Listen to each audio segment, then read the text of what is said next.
Good afternoon.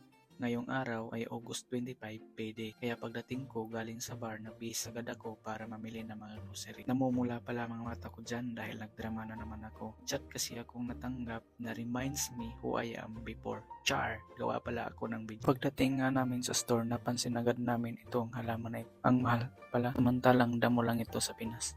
Halos pala lahat ng mga bilihin dito ay nagmahal na kahit tinapay. Kaya sa mga nasa Pinas, dahan-dahan lang kayo dahil kami dito nagtitipid din. Ang mahal din ng bigas dito, $48 ang 18 kilogram. Kaya abang-abang lang sa sale dahil makakatipid ako ng $15 per bag. Bangil-bangil ba? Sardinas.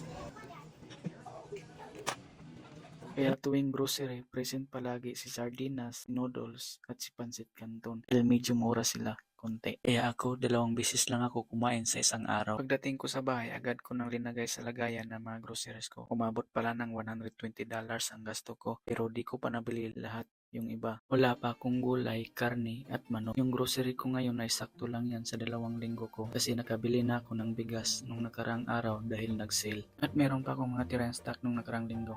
Grocery ko pala ay tuwing payday kaya tinitipid ko na yung grocery na yan hanggang 2 linggo. Hanggang dito na lang, maraming salamat sa oras na yung panonood. Paki-like, share and comment naman ang video nito. Ingat kayo, bye bye.